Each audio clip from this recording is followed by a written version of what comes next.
अवधूत चिंतन श्री गुरुदेव दत्त श्री सद्गुरु स्वामी समर्थ। सर्व स्वामी भक्तांचे स्वामी परिवारात खूप खूप मनापासून स्वागत आहे। सर्व भक्तांच्या मनातील चांगल्या इच्छा स्वामी महाराजांनी गुरुदत्त महाराजांनी लवकरात लवकर पूर्ण कराव्या ही स्वामींचरणी प्रार्थना करते। भक्त हो, आजच्या व्हिडिओमध्ये आपण गुरुचरित्र पारायण कसे करायचे, मांडणी कशी करायची हे पाहणार आहोत। आणि मांडणी करताना एक गोष्ट तुम्हाला करायची आहे जी तुम्ही या आधी केली नसेल, ऐकली सुद्धा नसेल, आणि हा माझा स्वतःचा अनुभव आहे। जर तुम्ही ही एक चूक न करता हा एक उपाय केला तर संपूर्ण गुरुचरित्र पारायणाचे फळ तुम्हाला त्वरित मिळेल आणि तुमचे पारायण सक्सेस झाले की नाही किंवा तुमचे पारायण साक्षात भगवान दत्तात्रयांनी ऐकले की नाही हे सुद्धा तुम्हाला जाणवेल। इथे मी तुम्हाला काही छोट्या गोष्टी सांगणार आहे आणि मांडणी सुद्धा आपण सविस्तर पाहू। तर खूप जणांना कन्फ्यूज होतं की संक्षिप्त गुरुचरित्रासाठी वेगळे नियम आहेत का आणि जे मोठं गुरुचरित्र आहे त्याच्यासाठी वेगळे नियम आहेत का। तर सविस्तर आपण दोनही गुरुचरित्राची मांडणी पाहू। तर सर्वप्रथम गुरुचरित्र का वाचावे? जेव्हा तुम्ही सर्व काही करून थकला आहात, देवाची सेवा म्हणा किंवा इतर उपाय म्हणा, तुम्ही देवाला शरण जाऊन गुरूंना शरण जाऊन देखील तुमचं काम झालं नसेल तर शेवटचा उपाय म्हणजे गुरुचरित्र पारायण। मग ते कुठे करायचे, कसे करायचे याचे खूप वेगवेगळे नियम आहेत। पण आता दत्त जयंती आलेली आहे 26 डिसेंबरला आणि त्यासाठी आपल्याला गुरुचरित्र पारायण ही खूप सुवर्ण संधी आहे। आणि हे गुरुचरित्र पारायण 20 तारखेला बुधवार आहे, या दिवशी सुरुवात करा आणि 26 तारखेला दत्त जयंती आहे, या दिवशी समाप्ती येते। त्याचबरोबर जे कोणी भक्त केंद्रामध्ये जात असतील तर 20 तारीख ते 27 तारखेपर्यंत केंद्रामध्ये सुद्धा सप्ताह आहे। या सप्ताह काळामध्ये कोणकोणत्या सेवा करायच्या आहेत हे सुद्धा जर तुम्हाला डिटेलमध्ये पाहिजे असेल तर कमेंट करून सांगा। पण आता गुरुचरित्राची ही संधी एकाही भक्ताने सोडायची नाही। माझा स्वतःचा खूप मोठा असा अनुभव आहे, तो मी तुम्हाला पुढे कधीतरी सांगेलच। पण आज तुम्ही पूजा मांडणी व्यवस्थित करा। बऱ्याचदा आपण चौरंगावरती फक्त फोटो वगैरे ठेवतो आणि काही उपाय करायचे ते राहून जाते, म्हणून आपल्याला योग्य ते फळ मिळत नाही। तर सर्वप्रथम आपल्याला इथे पूजा मांडणी कशी करायची आपण सविस्तर पाहू। आणि पाहत असताना तुम्ही सर्वांनी कमेंटमध्ये अवधूत चिंतन श्री गुरुदेव दत्त हे लिहायला विसरू नका। तर भक्त हो, सर्वप्रथम आपल्याला पूजा ज्या जागेवरती मांडायची आहे ती जागा स्वच्छ गोमूत्र हळदीने पुसून घ्यायची आहे। त्यानंतर त्या जागेवरती तुम्हाला एक स्वच्छ पुसलेला चौरंग ठेवायचा आहे। आधी चौरंगाच्या खाली स्वस्तिक काढून घ्यायचं, त्यावरती हळदी कुंकू अक्षता वाहून घ्यायच्या, जसं की मी इथे करून घेतलेलं आहे। त्यानंतर चौरंगावरती भगव्या कलरचं म्हणजे केशरी कलर किंवा मग तुम्ही पिवळं एखादं वस्त्र अंथरून घ्या, जसं की माझ्याकडे पिवळं वस्त्र आहे ते मी अंथरून घेतलेलं आहे। त्यानंतर आधी आपल्याला दीप प्रज्वलित करायचा आहे। त्यानंतर तुम्हाला कलश स्थापना करायची आहे। तर कलश स्थापन का करावा? कुठलंही शुभ मंगल कार्य करत असताना आपल्याला कलशाची स्थापना करावी लागते। कलश स्थापन केला की आपलं जे कार्य आहे ते पूर्ण होतं, कारण ब्रह्म विष्णू महेशांचा माता लक्ष्मींचा वास असणारं हे कलश आहे। तर इथे मी कलशामध्ये आधीच तांब्याला स्वस्तिक काढून घेतलं। कलश स्थापन करण्याच्या जागेवरती तांदूळ ठेवायचे असतात, तर मी इथे एका छोट्या डिशमध्ये तांदूळ ठेवले, त्यामध्ये कलश ठेवला, त्यामध्ये पाणी भरून घेतलं। तर पाणी भरताना आपल्याला 3 भाग एवढंच पाणी भरून घ्यायचं आहे। हळदी कुंकू अक्षदा, एक फूल, एक नाणं, सुपारी असं कलशामध्ये घालून घ्यायचं। त्यावरती 5 विड्याची पाने किंवा 5 आंब्याची पाने ठेवायची, एक डहाळी ठेवायची आंब्याची, कारण शुभ कार्य करताना ज्या ठिकाणी देवपूजा ठेवलेली आहे तिथे सर्वप्रथम एक आंब्याची डहाळी ठेवायला विसरू नका, किंवा 2 साईडने तुम्ही चौरंगाच्या बाजूने लावू शकता। तर मी एक डहाळी ठेवून घेतली, त्यावरती फूल ठेवलं, कलशाला हळदी कुंकू वाहून घेतलं। कलश आपल्याला देवाच्या फोटोच्या उजव्या बाजूला ठेवायचा आहे। नंतर आता दत्तात्रयांचा जर तुमच्याकडे फोटो असेल किंवा मग गुरुदत्त महाराजांचा नसेल तर तुमच्याकडे स्वामींचा फोटो मूर्ती असेल किंवा दत्त महाराजांची मूर्ती असेल तर त्याची सुद्धा आपल्याला इथे स्थापना करायची आहे। तर फोटो असल्यामुळे मी लगेचच फोटो थोडेसे तांदूळ ठेवून त्यावरती फोटो ठेवलेला आहे। पण आता पूजा म्हटलं की आधी आपल्याला गणपतीची पूजा करायची असते. मग एक सुपारीला मी अभिषेक घालून घेतला. तर 11 वेळा ओम गण गणपते नमः, ओम गण गणपते नमः असे म्हणून मी 11 वेळा पाणी सोडले. त्यानंतर हळदी कुंकू अक्षदा फूल वाहून पुन्हा 3 वेळा पाण्याने स्वच्छ सुपारी धुवून घेतली. म्हणजेच आपला इथे गणपतीचा अभिषेक साधा आणि सोपा झाला. नंतर आपल्याला फोटोच्या डाव्या बाजूला गणपतीचं स्थान ठेवायचं आहे. आधी थोडेसे अक्षदा ठेवा, त्यावरती सुपारी ठेवा, हळदी कुंकू अष्टगंध वाहून घ्या, अक्षदा वाहून एक फूल ठेवा. तर आपली गणपतीची पूजा झाली. त्यानंतर आपल्याला फोटोची पूजा करायची आहे. जर मूर्ती असेल तर तुम्हाला मूर्तीला अभिषेक करायचा आहे. तर मग तुम्हाला दत्त महाराजांचा मंत्र म्हणत अभिषेक करायचा आहे. श्री गुरुदेव दत्त किंवा मग दिगंबरा दिगंबरा श्रीपाद वल्लभ दिगंबरा असे तुम्ही 11 वेळा म्हणून अभिषेक करू शकता. फोटो असल्यामुळे मी थोडंसं ग्लासमध्ये पाणी घेतलं होतं.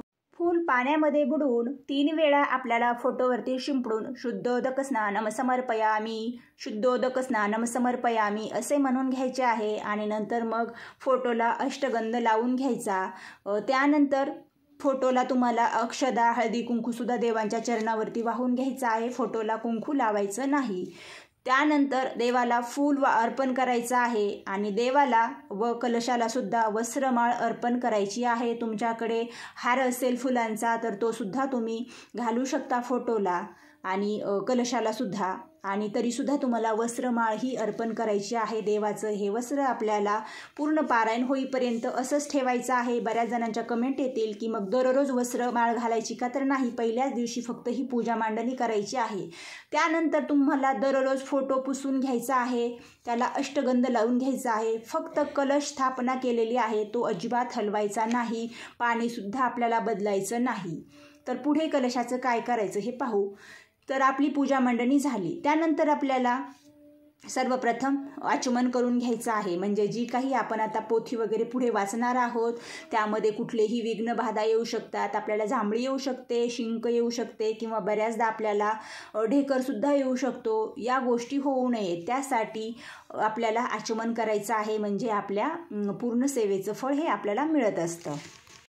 तर आचमन करताना सर्वप्रथम ओम केशवाय नमः, ओम नारायणाय नमः, ओम माधवाय नमः असे 3 वेळा 3 पळी पाणी प्राशन करायचे आहे. नंतर ओम गोविंदाय नमः, ओम विष्णवे नमः ही 2 नावे घेऊन पळी पाणी आपल्याला ताम्हणामध्ये सोडून द्यायचं आहे. या पद्धतीने आपल्याला साधा आणि सोपं आचमन करायचं आहे. तर आपण चौरंगावरती पूजा मांडणी केलेली आहे. तुम्ही पाठसुद्धा घेऊ शकता. देवांसाठी फळे ठेवायची आहेत. त्यासोबतच नैवेद्यामध्ये तुम्ही खडीसाखर घ्या किंवा घरामध्ये जे काही ड्रायफ्रूट वगैरे असतील जे तुम्हाला घ्यायचं आहे ते घेऊ शकता. एका ग्लासमध्ये तांब्यामध्ये छोट्या पाणीसुद्धा दिवसभर तुम्हाला इथे ठेवायचं आहे. त्याचबरोबर तुम्हाला शक्य असेल तर तुपाचा दिवा तुम्ही पोथी वाचेपर्यंत ठेवू शकता. पण जो अखंड दीप इथे मी लावून घेतलेला आहे तो तुम्हाला तुमचं पूर्ण 7 दिवसाचं पारायण होईपर्यंत दिवा विझवू द्यायचा नाही. ही एक काळजी तुम्हाला घ्यायची आहे. आणि मी दिव्याच्या साईडनी समोरच 2 फुले ठेवलेली आहेत. त्या ठिकाणी तुम्हाला तुमच्या स्वतःच्या डाव्या हाताला घंटी आणि तुमच्या उजव्या हाताला दिव्याच्या शेजारी शंख ठेवायचा आहे. तर ते सुद्धा तुम्ही पूजे दिवशी मांडून घ्या. समोर तुम्हाला जशी रांगोळी काढता येईल तशी छोटीशी रांगोळी काढा. कारण मी इथे छोटीच काढलेली आहे. पुढे आपल्याला पोथी ठेवायची आहे त्यामुळे. आणि मग आपण ते गुरुचरित्र जो ग्रंथ आहे तो सुद्धा एका चौरंग किंवा पाटावरती घ्यायचा आहे. त्यावरती तुम्हाला भगव्याच कलरचं वस्त्र अंथरून घ्यायचं आहे. सध्या मी इथे लाल ठेवलेला आहे, पण तुम्ही तुमच्याकडे जर असेल किंवा आपल्या घरामध्ये ब्लाऊज पीस असतात तर तो सुद्धा तुम्ही भगव्या केशरी कलरचा घेतला ना तरी सुद्धा चालेल किंवा पिवळा घेतला तरी चालेल. त्यावरतीच तुम्ही ग्रंथ ठेवा. तर आता 20 तारखेला अजून थोडासा टाईम आहे. तुमच्या जवळपास केंद्रामध्ये तुम्हाला गुरुचरित्र हा ग्रंथ मिळून जाईल आणि अवश्य तो घ्यावा. आता प्रश्न आहे महिलांनी वाचावा का? बऱ्याचशा कमेंट होत्या मागच्या व्हिडिओला. तर हो, महिलांना गुरुचरित्र पारायण वाचता येते. आपल्यासाठी आपल्या स्वामी माऊलींनी सर्व सुविधा उपलब्ध करून दिलेल्या आहेत. आणि गुरुचरित्र ग्रंथ जो आहे तो तुम्ही लवकरात लवकर घेण्याचा प्रयत्न करा. कारण प्रत्येक केंद्रामधील जे ग्रंथ आहेत ते लगेच दत्त जयंतीच्या आधी संपून जातात आणि मग तुम्हाला पारायणाच्या वेळी कोणाचा तरी ग्रंथ घ्यावा लागेल, स्वतःचा घेऊन तोच तुम्ही उजवून घ्या. उजवून घेणे म्हणजे काय, स्वतःचा नवीन ग्रंथ घेतल्याबरोबर तो घरात तसाच न ठेवता त्याचं एकतरी 6 महिन्याच्या आत पारायण होणं खूप महत्त्वाचं आहे. ही गोष्ट खूप जणांना माहीत नसते, म्हणून मी तुम्हाला सांगते. अवश्य या दत्त जयंतीच्या मुहूर्तावरती गुरुचरित्र ग्रंथ नवीन घ्या स्वतःचा आणि स्वतःच्या घरामध्ये पारायण करा. ज्या ताईंच्या आसपास केंद्र आहे स्वामींचं किंवा मठ आहे तिथे जाऊन तुम्ही स्वतः माहिती घ्या. त्या ठिकाणी 20 तारखेपासून स्वामी महाराजांचा सप्ताह सुरू आहे. त्या ठिकाणी सुद्धा गुरुचरित्र पारायण वाचण्यास खूप महिला आणि भाविक पुरुषसुद्धा बसलेले असतात. तर तुम्ही अवश्य त्या ठिकाणी जाऊन सुद्धा पारायण करू शकता. आता प्रश्न पडतो की जर आपण केंद्रात पारायण केलं तर मग आपल्या घरात पारायण केल्यावरतीच फळ मिळतं का, आणि केंद्रात केल्यानंतर मग आपल्याला काय फळ मिळणार, तर तुम्हाला 1000 पटीने फळ मिळणार. कारण तिथे 100-200 भाविक पारायणास बसलेले असतात. प्रत्येकाचं पुण्य आपल्याला लागतं, आपलंसुद्धा त्यांना लागतं. म्हणून या तुम्ही सामुदायिक पद्धतीने जर केलं ना तर तुम्हाला 1000 पटीने पुण्य लाभेल. आणि शक्य असेल तर अवश्य करा, आवर्जून करा. मी स्वतःसुद्धा करणार आहे आणि मागच्या वर्षीसुद्धा केलं होतं. खूप छान अनुभव आला होता. पण आता तुम्हाला जर केंद्रामध्ये करायचं असेल तर तुम्ही म्हणाल ही मांडणी कशी करायची, तर ही मांडणी आपल्या स्वतःच्या घरामध्ये करायची आहे. आपला ग्रंथ भले आपल्याला मंदिरात ठेवायचा आहे, केंद्रामध्ये ठेवायचा आहे, पण अखंड दीप आणि कलश स्थापना, महाराजांचा फोटो चौरंगावरती मांडणी करा आणि मग तुम्ही घरात जायचं असेल घरात करा जपमाळ. तर तुम्ही पूजा मांडणी कशी करायची हे लक्ष देऊन पाहिलेलं आहे, लक्षातही आलं असेल. आता आपल्याला ग्रंथाची पूजा करायची आहे. आधी आपल्याला हळदी कुंकू, अक्षदा, अष्टगंध हे वाहून घ्यायचं आहे. एक फूल ठेवायचं आहे आणि ग्रंथाला 3 वेळा अगरबत्ती ओवाळून घ्यायची आहे, दिवासुद्धा ओवाळून घ्यायचा आहे. आणि त्यानंतर आता तुम्हाला संकल्प करायचा आहे. तर भक्त हो, बऱ्याच जणांच्या मनामध्ये संभ्रम असतो की संकल्प का करायचा, कसा करायचा, संकल्प नाही केला तर सेवेचे फळ मिळणार नाही का, असे काही नाही. पण संकल्प का करायचा, केला तर चांगलं आहे. कारण आपण जी सेवा करत आहोत ही साक्षात स्वामी आपल्याकडून पूर्ण करून घेतात आणि सर्वस्वी जबाबदारी ही त्यांच्यावरती पडते. त्यामुळे संकल्प अवश्य करावा. संकल्प करताना कोणत्याही 3 इच्छा सांगाव्या. तर भक्तांनो, संकल्प कसा करायचा हे सुद्धा लगेच बघून घ्या. कारण खूप जणांच्या कमेंट होत्या प्रत्यक्ष आम्हाला सांगा, माहीत नाही. तर खूप जणांना माहीत असेल आणि ज्यांना माहीत नाही ही पद्धत तर नक्की जाणून घ्या. सर्वप्रथम एक ताम्हण घ्यायचं, त्यामध्ये आपला उजवा हात धरायचा आणि एका ग्लासात पाणी घ्यायचं. डाव्या हाताने 3 पळ्या पाणी उजव्या हातामध्ये घ्यायचं आहे. त्यामध्ये अक्षदा घालायच्या आहेत. अक्षदा खंडित नसाव्या, म्हणजेच तांदूळ तुकडा नसावेत, अखंड तांदूळ घ्यायचे आणि एक फूल टाकायचं आहे. त्यामध्ये तुम्ही अष्टगंध, हळदी कुंकू सुद्धा टाकून घ्यायचा आहे. तुमचा डावा हात उजव्या हाताच्या खाली लावायचा आहे आणि देवाला प्रार्थना करायची. त्याआधी तुम्हाला गुरुर्ब्रह्मा गुरुर्विष्णू गुरुर्देवो महेश्वरा गुरुर साक्षात परब्रह्म तस्मै श्री गुरुवे नमः हे म्हणायचं आहे. स्वतःचं नाव सांगायचं आहे आणि देवा मी कशासाठी ही सेवा करत आहे हे तुम्ही सांगायचं आहे. या सेवेमध्ये माझ्या 3 इच्छा आहेत, त्या तुम्ही पूर्ण कराव्या. माझ्याकडून ही सेवा निर्विघ्नपणे पाडून घ्या, करून घ्या. तुमच्या पद्धतीने तुम्ही तुमच्या इच्छा सांगा. देवाला मनापासून तळमळीने कळकळीने विनंती करा. खरंच माझा अनुभव आहे, जर तुम्ही असा संकल्प केला, देवावर सर्व सोडून दिलं, देवा मी फक्त निमित्त मात्र आहे, करता आणि करविता तुम्हीच आहात, तुम्हीच सेवा करून घेणार आहात, मुख माझे असले तरी हे सर्व करायची बुद्धी तुम्हीच देतात. आणि सर्वप्रथम तर एक लक्षात घ्या, गुरुचरित्र पारायण आपल्याला करायचं आहे. हे तुमच्या ज्या दिवशी डोक्यात आलं ना त्याच दिवशी समजून जा की देवाची तुमच्यावरती कृपा आहे. आता संकल्प कसा करायचा झालं, जे पाणी आहे हातामधील ते आपल्याला ताम्हणात सोडून द्यायचं आहे. 3ही इच्छा सांगून झाल्या आणि ते ताम्हणामधील पाणी तुम्हाला तुमचं वाचून झाल्यानंतर तुम्ही एखाद्या झाडाच्या कुंडीमध्ये ते टाकून द्यायचं आहे. आता जसं मी तुम्हाला आधी सांगितलं होतं की एक उपाय करायला अजिबात चुकायचं नाही किंवा ही चूक करायची नाही. तर आपल्या स्वतःसाठी पोथीच्या समोर आपण वाचायला बसणार आहोत. इथे मी स्वतः बसलेली आहे आणि तिथून तुम्हाला हे दाखवत आहे. पोथीच्या शेजारी एक आसन टाकून ठेवलेलं आहे. हे आसन सुद्धा नवीन असावं, आपण आधी वापरलेलं नसावं. तुम्हाला शक्य असेल तर नवीन आसन खरेदी करा. शक्य नसेल, आपल्या घरामध्ये खूप सगळी आसने आहेत, तर स्वच्छ ते धुवून घ्या आणि ज्यावेळी तुम्हाला पोथीच्या शेजारी हे टाकायचं आहे त्या दिवशी तुम्ही त्यावरती थोडंसं गोमूत्र शिंपडून घ्या आणि साक्षात इथे आपल्याला श्री गुरु दत्त स्वामींना बसण्यास आव्हान द्यायचं आहे. म्हणजेच आपण पोथी वाचन करत आहोत, साक्षात देवांची समोर पूजा मांडलेली आहे. देव ही सर्व पोथी ऐकत असतात, तरीसुद्धा त्यांना आव्हान करायचं आहे. आसनावरती तुम्ही बसा आणि माझी पोथी ही ऐका, मी जे वाचन करत आहे ते ऐका. तर तुम्हाला 1-2 दिवस म्हणा किंवा पहिल्या दिवशी म्हणा, जर तुमची सेवा खूप जास्त मनापासून असेल तर तुम्हाला पहिल्याच दिवशी असा अनुभव येईल, साक्षात तुमच्यासमोर देव येऊन बसलेत. बसताना बघा, जेव्हा कडक कपडे अंगावरती असतात तेव्हा आपण 2 पायांची जेव्हा मांडी घालून बसतो त्यावेळी नाही का, आपली साडी वगैरे कडक असेल तर बसताना एक वेगळा शेजारच्यांना आवाज येतो किंवा त्यांना जाणीव होते. तशी जाणीव तुम्हाला 100% होईल. हा माझा स्वतःचा अनुभव आहे. मी हा अनुभव घेतलेला आहे, म्हणून तुम्हाला ही गोष्ट करा म्हणून सांगते.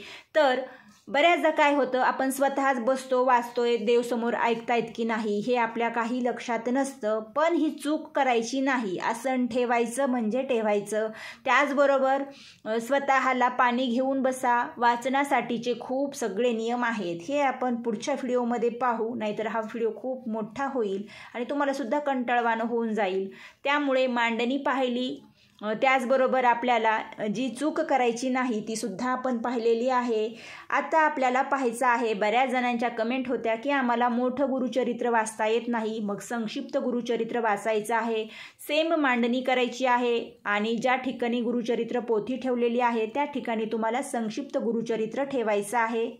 तर तुम्ही इथे बघू शकता, संक्षिप्त श्री गुरुचरित्र पोथी अशा पद्धतीने मांडून घेतलेली आहे. आता या पोथीचे नियमसुद्धा गुरुचरित्र मोठं असो छोटं असो एकच आहेत, पण नियम आपण पुढच्या व्हिडिओमध्ये पाहणार आहोत. आता वाचण्याची पद्धत, यामध्ये 7 अध्याय आहेत. तुम्हाला दररोज फक्त एकच अध्याय वाचायचा आहे आणि ज्या दिवशी पहिला दिवस आहे त्या दिवशी तुम्हाला सर्वप्रथम अथर्वशीर्ष 1 वेळा पठण करायचं आहे. त्यानंतर तुम्हाला स्वामीस्तवन 1 वेळा पठण करायचं आहे आणि नंतर यामधील एक क्रमशः अध्याय वाचन करायचं आहे. दुसऱ्या दिवशी तुम्हाला फक्त दुसरा अध्याय वाचन करायचा आहे. स्वामीस्तवन अथर्वशीर्षम वाचण्याची गरज नाही. फक्त तुम्हाला दुसऱ्या दिवशी आचमन करायचं आहे आणि वाचण्यास सुरुवात करायची आहे. संकल्पसुद्धा पहिल्याच दिवशी करायचा आहे. पण तुम्हाला दररोज पोथी वाचन करताना आचमन करायचं आहे. त्यानंतर दररोज तुम्हाला पाणी, साखरेचा नैवेद्य किंवा मग फळं असा काहीतरी नैवेद्य पोथीला आणि जी पूजा आहे याला सुद्धा दाखवायचा आहे. या गोष्टी आवर्जून करायच्याच आहेत. आणि त्यानंतर आता जे मोठा ग्रंथ आहे त्यामध्ये 53 अध्याय आहेत. जे केंद्रामधील ग्रंथ आहेत त्यामध्ये, काही जुने ग्रंथ आहेत त्यामध्ये 52च अध्याय आहेत. तर पहिल्या दिवशी तुम्हाला 1 ते 9 अध्याय वाचन करायचे आहे. दुसऱ्या दिवशी अध्याय 10 ते 21, तिसऱ्या दिवशी अध्याय 22 ते 29, चौथ्या दिवशी अध्याय 30 ते 35, पाचव्या दिवशी अध्याय 36 ते 38, सहाव्या दिवशी अध्याय 39 ते 43 आणि 7व्या दिवशी अध्याय 44 ते 53. या पद्धतीने वाचन करायचं आहे. आणि तुमच्याकडे गुरुचरित्र पोथी आहे त्यामध्ये सुद्धा काही नियम असतात, पण असे काही नियम असतात ते तुम्हाला जाणून घेणं महत्त्वाचं आहे. तर पुढच्या व्हिडिओमध्ये आवर्जून काय करावं, काय टाळावं, कोणती चूक करू नये ज्यामुळे संपूर्ण गुरुचरित्राचं लवकरात लवकर तुम्हाला फळ मिळेल, हे संपूर्ण मी सांगण्याचा प्रयत्न करेल. फक्त तुम्ही तो ऐकण्याचा प्रयत्न करावा, हीच एक विनंती आहे. आणि या दत्त जयंतीच्या मुहूर्तावरती जे जे पारायण करतील त्या सर्वांच्या मनोकामना 100% पूर्ण होतील. ही जर तुम्ही मांडणी केली आणि जे काही पुढे आपण नियम सांगू ते पाळले तर मी स्वतः खात्री देते तुम्हाला 100% फळ मिळेल. तर भक्त हो, आजच्या व्हिडिओमध्ये मी तुम्हाला जी माहिती दिलेली आहे ती कशी वाटली हे मला कमेंटमध्ये नक्की सांगा. आणि हा व्हिडिओ जास्तीत जास्त भक्तांना शेअर करा. आवडला असेल तर प्रत्येकाने न चुकता लाईक करायला विसरू नका. जे नवीन आहेत त्यांनी चॅनलला सबस्क्राईब करा, शेजारी येणारी घंटी प्रेस करा, म्हणजेच तुम्हाला यापुढील नवनवीन स्वामी संदेश ऐकायला आणि पाहायला मिळतील. आजची सेवा श्री गुरुदत्त स्वामी आई चरणी अर्पण करूया. श्री स्वामी समर्थ. जय जय स्वामी समर्थ.